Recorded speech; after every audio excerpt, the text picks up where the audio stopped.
sing one note, right now. Any note you like, just pick one and hold it for as long as your breath lasts. And while you are holding it, I want you to pay attention to something very specific. Not the sound, not your throat.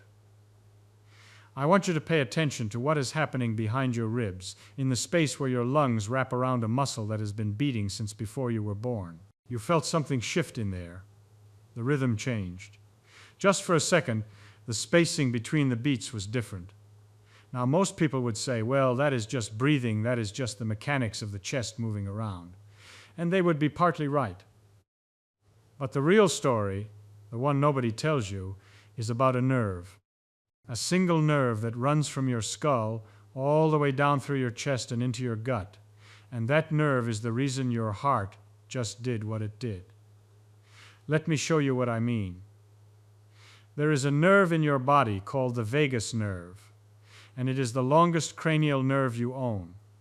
It starts at the base of the skull in the brainstem at a cluster of neurons called the nucleus ambiguus.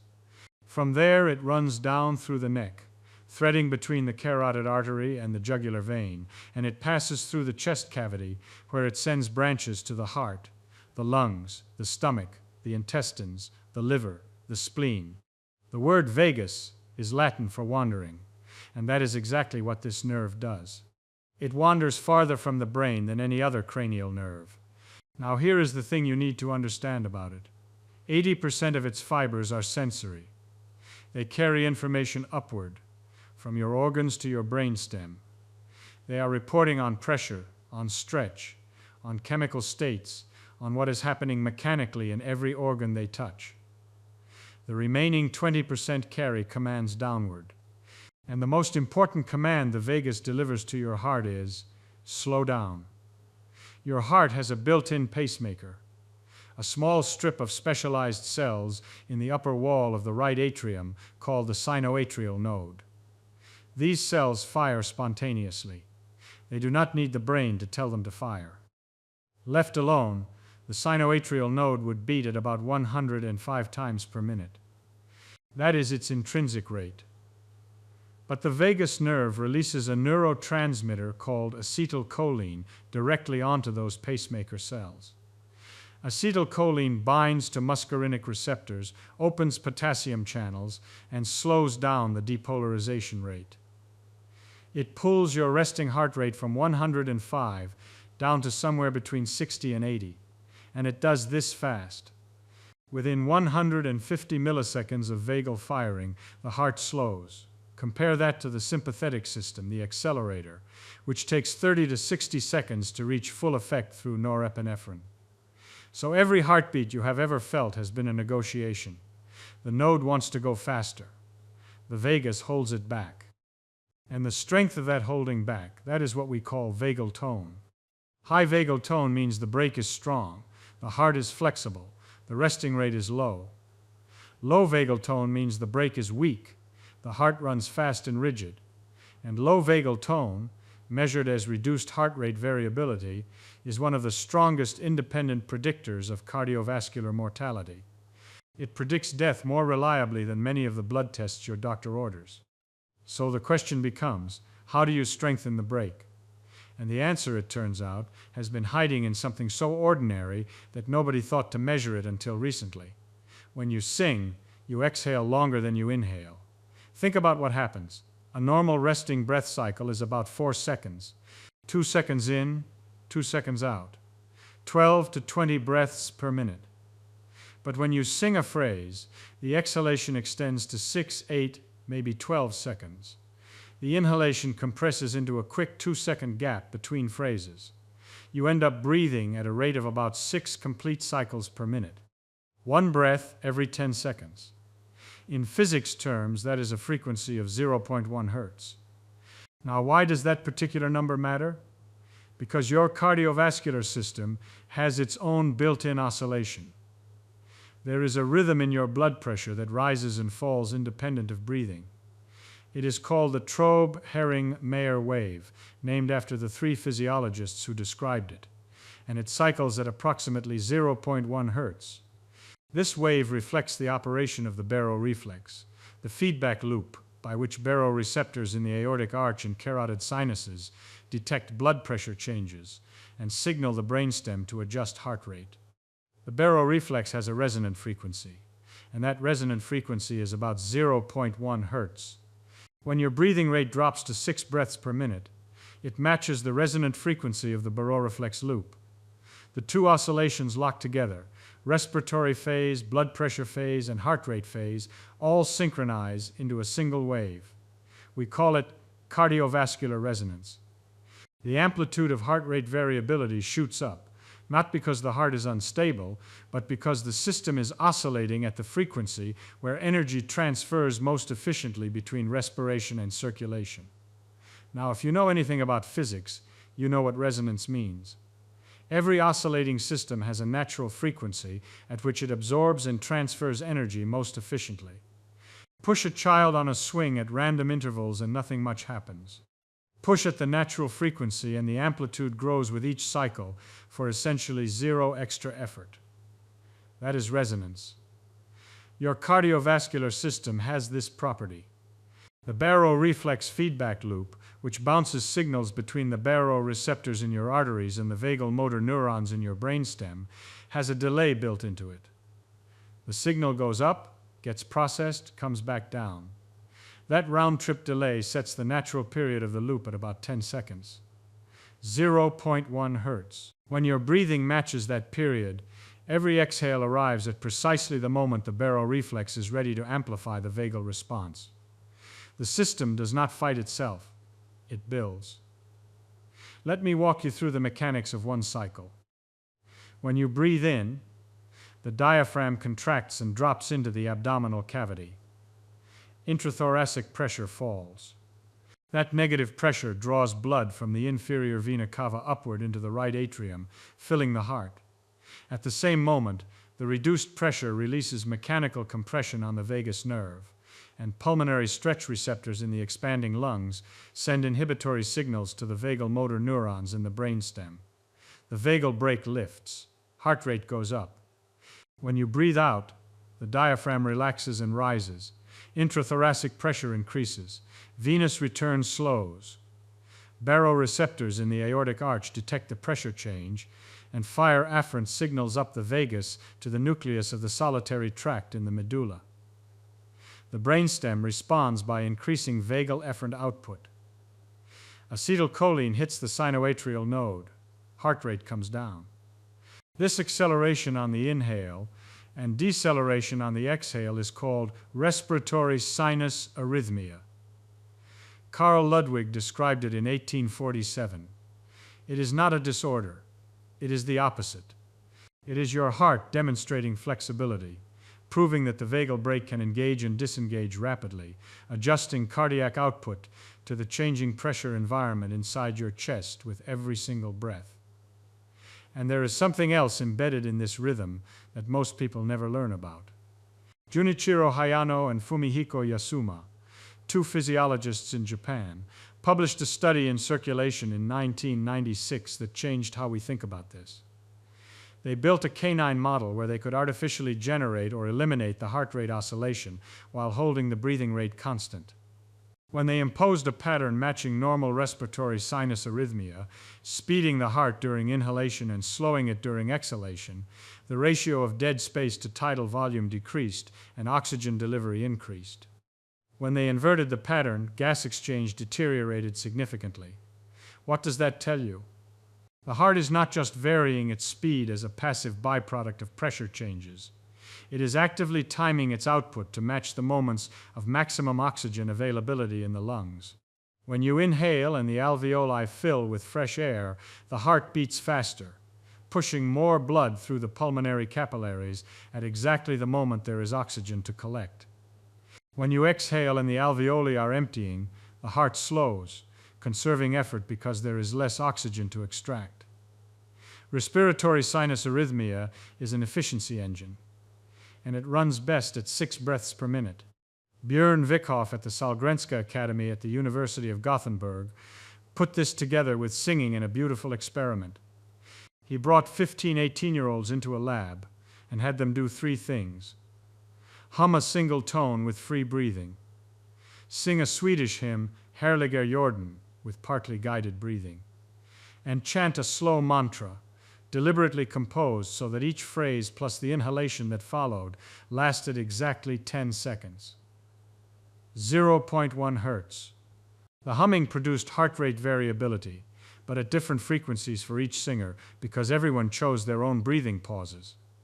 The hymn produced more coherent variation, with peaks at the hymn's phrase frequencies. But the mantra did something extraordinary. Every singer's heart rate oscillation locked to 0.1 hertz. Their hearts accelerated and decelerated in unison. 15 individual cardiovascular systems beating as one, driven by a melody that structured their breathing at the resonant frequency of the baroreflex. Published in Frontiers in Psychology, 2013. Vikhoff put it plainly. Singing regulates activity in the vagus nerve. Songs with long phrases achieve the same effect as breathing exercises in yoga. Through song, we can exercise control over autonomic states that are normally beyond voluntary reach. So the melody is a breathing template. The breathing template is a vagal pump. The vagal pump is a cardiovascular oscillator. Singing is not something that happens alongside breathing. Singing is a breathing prescription that happens to produce sound. But wait. The vagus is not responding to the breathing alone. There is a second mechanism here, and it comes from the act of producing voice itself. When your vocal folds come together in the larynx and vibrate, they create resistance in the airway. Air does not just flow out freely during singing the way it does during a passive exhale. It meets obstruction. That obstruction produces micro-oscillations in intrathoracic pressure that propagate outward through the tissues of the chest. The vagus nerve passes directly through this pressure field. Its trunk runs alongside the trachea, millimeters from the larynx. And here is the anatomical detail that makes this inescapable. The recurrent laryngeal nerve, a branch of the vagus itself, loops down from the neck into the chest and then back up to innervate the muscles that open and close the vocal folds. In a giraffe, this nerve travels all the way down the neck, loops around the aortic arch, and then travels all the way back up, several feet of nerve to reach a destination inches away. It is, from an engineering standpoint, absurd. It is a leftover from our fish ancestors, where the path was direct. But from our standpoint today, what matters is this. The vagus nerve controls the vocal folds and is simultaneously stimulated by the vibration those vocal folds produce. It is both the sender and the receiver. The nerve that makes you sing is the nerve that listens to you singing, and it forwards the message directly to your heart. This is where singing becomes something that simple, slow breathing cannot replicate. Luca Bernardi and colleagues at Concordia University in Montreal tested this directly. They compared cardiorespiratory physiology in 20 healthy adults across 4 conditions. Singing familiar, slow songs, improvised vowel vocalization, a practice called toning, and 2 matched silent breathing conditions where participants breathed at the identical rate but made no sound. Published in Scientific Reports, 2017. Toning slowed respiration to almost exactly 6 breaths per minute and significantly improved heart rate variability compared to baseline and regular singing. But the finding that matters most is this.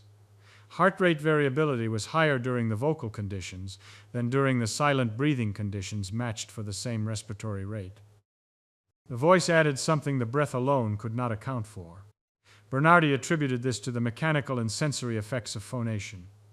The vibration, the subglottic pressure, the fluctuating airway resistance, the micro-oscillations in intrathoracic pressure generated by vocal fold contact. Each of these creates a physical signal that the vagus nerve is positioned to detect. So if you breathe at 6 cycles per minute, you get 1 level of vagal activation. If you sing at 6 cycles per minute, you get that same level plus a second layer of stimulation from the vibration itself. Now the effects reach beyond the heartbeat. They reach into the walls of your blood vessels. Jacqueline Kolinsky, a cardiologist at the Medical College of Wisconsin, recruited 60 patients from cardiology clinics, average age 61, 68% women. Average body mass index 32. These were not healthy young volunteers. These were people with established cardiovascular risk. She had them sing along to a 14-minute instructional video and measured two things before and after: heart rate variability and vascular endothelial function, measured with peripheral arterial tonometry at the fingertips. Let me explain what that second measurement means, because it is important. The inner lining of your blood vessels, the endothelium, is not just a passive tube. It is an active organ. When blood flow increases through an artery, the healthy endothelium senses the shear stress and releases nitric oxide. Nitric oxide is the molecule that earned Robert Furchgott, Louis Ignarro, and Farid Murad the Nobel Prize in Physiology or Medicine in 1998. It diffuses into the smooth muscle of the vessel wall, activates guanylate cyclase, produces cyclic GMP, and causes the muscle to relax. The artery dilates. More blood flows through. This is reactive hyperemia, and it is how your body matches blood supply to demand. When the endothelium is damaged or stiff, it releases less nitric oxide. The vessel does not open properly. Blood flow meets resistance it should not be meeting. That resistance, sustained over years, is the machinery of atherosclerosis. And there is a second nitric oxide pathway that connects directly to the vagus. Research on vagus nerve stimulation has shown that vagal firing triggers nitric oxide release in cardiac ventricular tissue through a mechanism independent of the muscarinic receptors that control heart rate. The vagus has two separate ways of protecting your heart. One slows the pacemaker. The other releases a vasodilatory, anti-inflammatory molecule directly into the heart muscle.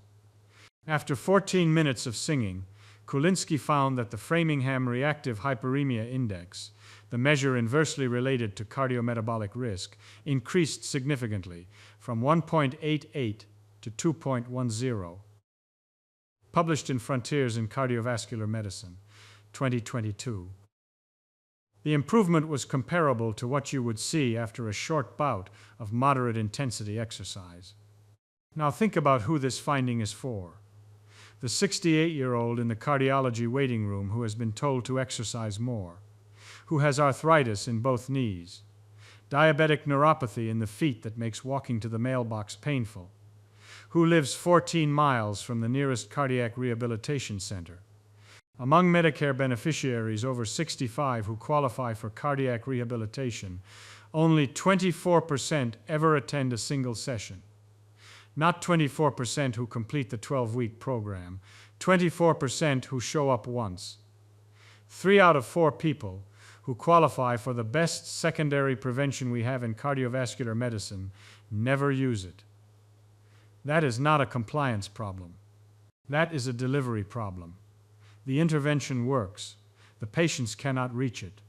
That person can sing, sitting in a chair, for 14 minutes, no equipment, no gym, no copay, no transportation required. And the cardiovascular system does not care how the diaphragmatic compression was generated. It does not ask whether the rhythmic intrathoracic pressure change came from a treadmill or a hymn. It responds to the pressure, the vagal input, and the endothelial shear stress. The blood vessels respond to the physics. They responded regardless of whether the person was a good singer or a bad one, regardless of whether they enjoyed it, regardless of whether they had ever sung before. Kulinski's sub-analysis, published in 2025, showed the response was largest in patients with the worst baseline endothelial function. The sicker the vessels, the bigger the improvement. The endothelium responded to the physics of the act, not the quality of the performance. Now I want to go one level deeper, because the vagus does not only talk to the heart and the blood vessels. It talks to the immune system. There is a circuit called the cholinergic anti-inflammatory pathway, first described by Kevin Tracy at the Feinstein Institute for Medical Research in 2000. When vagal efferent activity is high, the vagus releases acetylcholine at the celiac ganglion, which relays the signal to the splenic nerve. At the spleen, Acetylcholine binds to alpha-7 nicotinic receptors on macrophages and suppresses the production of pro-inflammatory cytokines. Tumor necrosis factor alpha. Interleukin 6. Interleukin 1 beta. These are the molecules that drive chronic low-grade systemic inflammation, the kind that eats away at arterial walls, destabilizes plaques, and remodels the chambers of a failing heart over months and years. When vagal tone is high, the inflammatory brake holds. When vagal tone drops, the brake weakens and the immune system runs hotter. Heart failure is defined by exactly this autonomic signature. Sympathetic drive is chronically elevated. Vagal tone is chronically suppressed. Pro-inflammatory cytokines circulate at levels that actively damage cardiac tissue. The ratio between the accelerator and the brake is tilted toward inflammation, toward remodeling, toward deterioration. Restoring vagal tone does not just slow the heart down, it turns down the fire. And that understanding is what led cardiologists to build one of the most expensive interventions in modern cardiovascular medicine: the implantable vagus nerve stimulator. It is a titanium pulse generator about the size of a stopwatch, placed under the skin below the left collarbone, connected by a lead wire to a helical electrode wrapped around the left cervical vagus. It delivers periodic electrical impulses, typically 5 to 20 hertz, pulse widths of 250 to 500 microseconds, at current levels calibrated to engage vagal fibers without causing dangerous heart rate drops.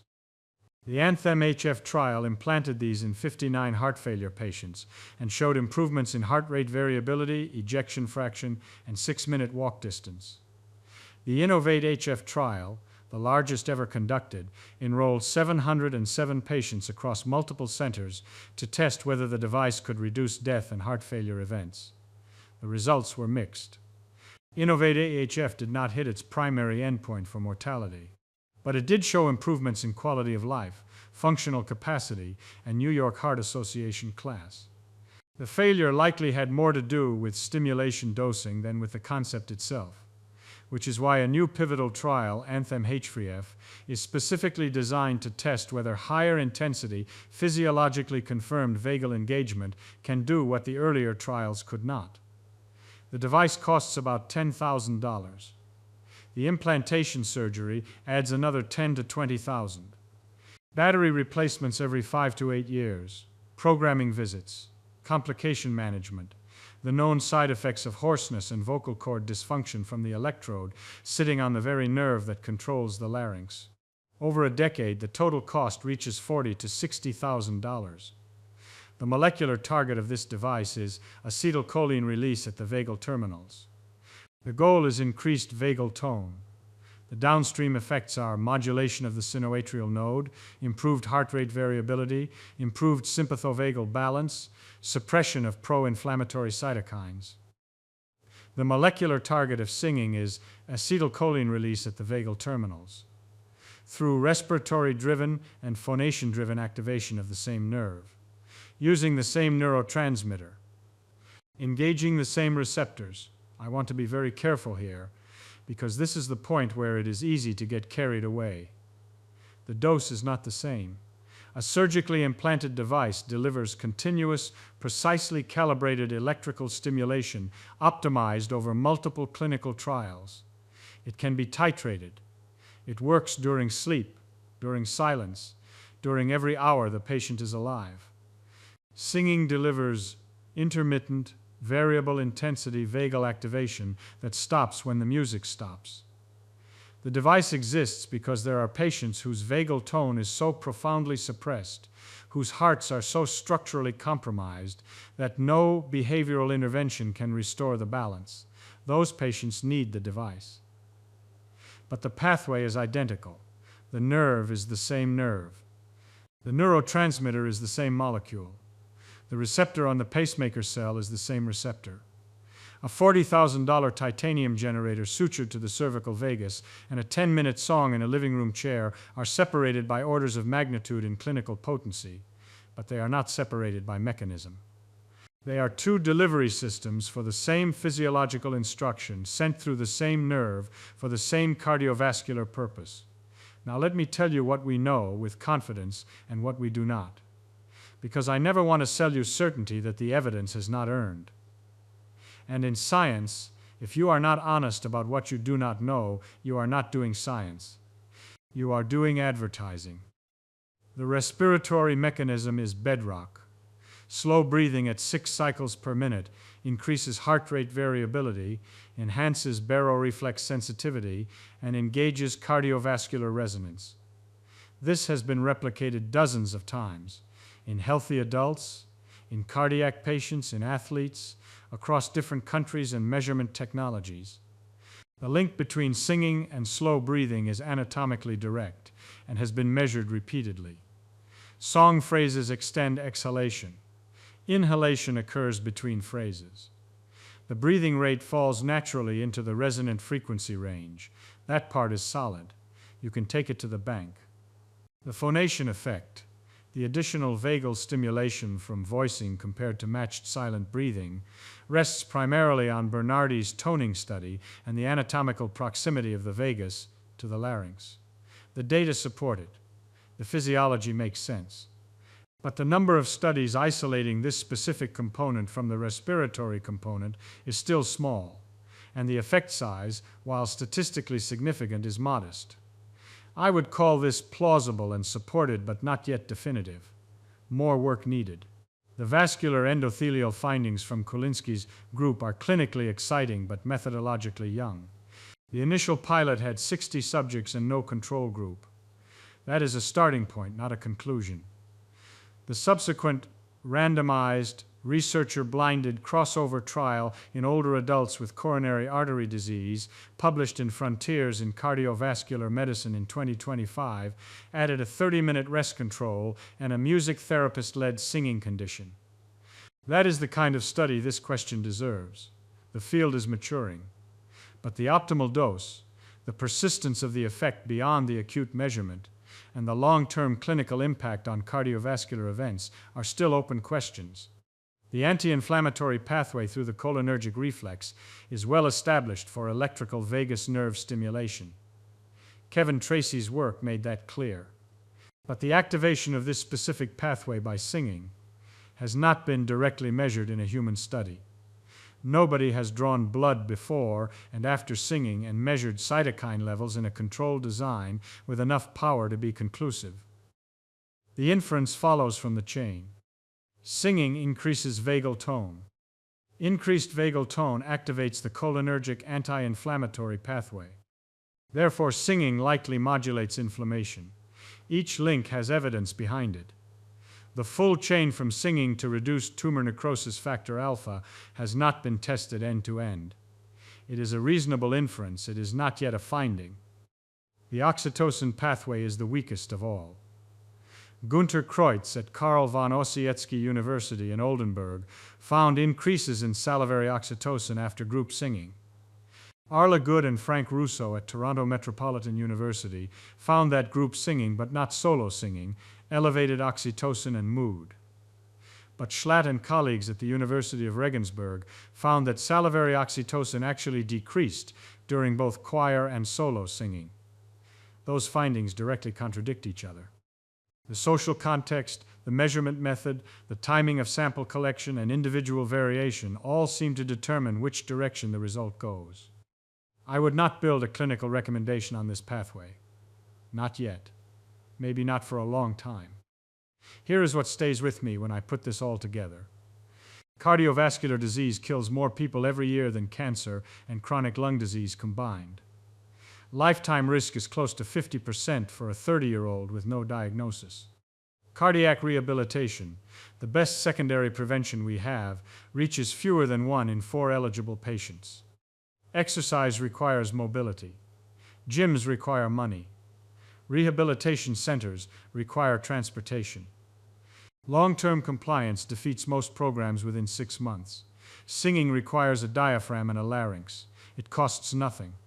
It works seated, lying down, or standing. It needs no equipment, no referral, no insurance authorization, no physical capacity beyond the ability to breathe and make sound. It produces measurable improvements in heart rate variability, vascular function, and autonomic balance within minutes. Not after a loading dose, not after a titration period, within the duration of a single song. This does not make singing a replacement for medications or cardiac rehabilitation. The severity of the disease matters. Anyone who tells you singing cures heart disease is confusing a mechanism with a miracle. But the mechanism is real. The nerve is real. The acetylcholine is real. The shift in sympathovagal balance has been measured. And the fact that this mechanism has been hiding inside something humans have done in every culture, on every continent, for tens of thousands of years before anyone held a stethoscope to a chest, that is not a coincidence. That is natural selection leaving a fingerprint. Think about what singing actually demands from the body. Deep diaphragmatic inhalation followed by prolonged controlled exhalation against airway resistance. Sustained phonation generating intrathoracic pressure oscillations. Rhythmic repetition that entrains breathing to a regular frequency. Vibration in the tissues surrounding the vagus nerve. Simultaneous suppression of sympathetic tone and enhancement of parasympathetic output. No other voluntary behavior combines all 5 of these inputs at once. Running raises sympathetic tone. Meditation slows breathing but generates no vibration. Yoga breathing exercises come close but lack the sustained vocal fold resistance. Singing is the only voluntary act a human can perform that simultaneously controls breathing rate, generates airway resistance, produces mechanical vibration along the vagal trunk, and does all of this at a frequency that matches the cardiovascular resonance point. And we find it everywhere. Every culture that has ever been documented sings. Hunter-gatherer groups in the Kalahari sing. Monasteries in Tibet chant. Gospel choirs in Alabama sing. Mothers on every continent sing to infants who cannot understand the words. The ubiquity of singing across human cultures is one of the strongest pieces of evidence we have for a biological basis. If it were merely cultural, we would expect to find cultures that never developed it. We do not. Every group sings. And now we know what the singing is doing to the nerve that runs from the brainstem to the heart. The cultures did not know the mechanism. But the selection pressure was real, and it favored the behavior. Your grandmother knew this. Not the biochemistry, not the nerve, not the resonant frequency or the baroreflex loop or the muscarinic receptors on the pacemaker cells. She knew none of that, but she knew the outcome. She sang in the kitchen while she cooked. She sang in the car with the windows down. She sang in the church on Sunday morning and hummed while she folded laundry on Sunday afternoon. And when you were upset, when your heart was racing and your hands were shaking and you could not sleep, she did not hand you a prescription. She told you to sing along. She was writing you a cardiovascular prescription in a language older than medicine, in a language older than language itself. And your old family doctor, the one who retired before electronic health records, who told his patients with high blood pressure to join the church choir, who told the anxious widow with the racing heart to hum while she cooked dinner, who had no clinical trial to cite and no p-value to present, and would have been dismissed at a modern evidence-based medicine conference, because he could not produce a randomized controlled trial. He was describing the same molecular intervention that cardiologists at the Medical College of Wisconsin are now measuring with peripheral arterial tonometry and Bluetooth heart rate sensors in a researcher-blinded crossover trial. He was targeting the same nerve the Innovate-HF trial targeted with a titanium electrode and $40,000 of surgical infrastructure. He just used a hymn instead. The nerve has been mapped. The resonance frequency has been identified. The vascular response has been quantified. The pharmaceutical comparison has been drawn and honestly calibrated. And the simplest, cheapest, oldest method of stimulating the vagus nerve is the same thing that has been echoing through kitchens and churches and open fields since before anyone thought to write it down. You already own the mechanism. You have been carrying it your entire life. Sing one note. Hold it. Feel what happens behind your ribs. Now tell me, what was the last song you sang without thinking about why it made you feel the way it did?